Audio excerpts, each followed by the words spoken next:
hundreds of kids incarcerated in Maryland every year. They spend about an average of 4 months committed to a residential facility, many of them counting the days until they are free to go home. WMAR 2 News' Mark Roper is continuing our series on the juvenile justice system. He's live in the studio with us now. And Mark, you spoke with one of the kids who's already been released from that system.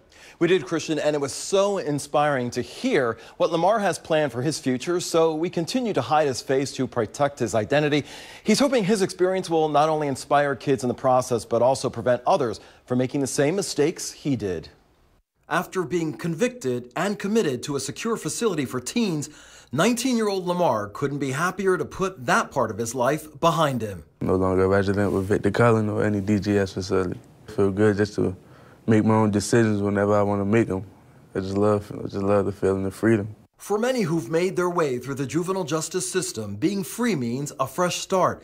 After Lamar earned his GED, it also means achieving what was at one time unthinkable for most. I've started several college courses, so I can start at BCCC this summer for the summer semester. Once free from the halls of their incarceration, some are drawing on their past experience to choose a new path to shape their future. I'm 17 right now. I'm gonna turn 18.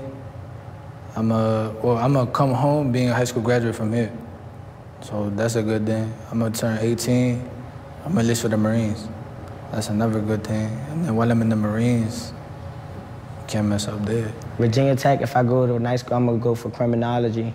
And for Maryland University, I'm gonna go for secondary education. And it's not just a desire to get a college degree, but a desire to inspire. I have my own mentoring program for youth, boys and girls alike. You feel me? Especially that live here in Baltimore. I would like to stretch to other inner city places. And again, since they were juveniles when they first were incarcerated, their cases remain confidential as they move forward in their lives. But we can tell you Lamar got a permit to direct traffic for road construction, so he's working on getting a job doing that. Meanwhile, he also has plans to go to Morehouse after he finishes community college. Yeah, it's nice to hear that there are some success stories coming out of that program. And a lot of times we hear about what happens to some of these kids before and after their convictions. But people might be wondering what happens during their time while they're incarcerated in one of those juvenile facilities and what some of those classes are like compared with other kids who are not in the system.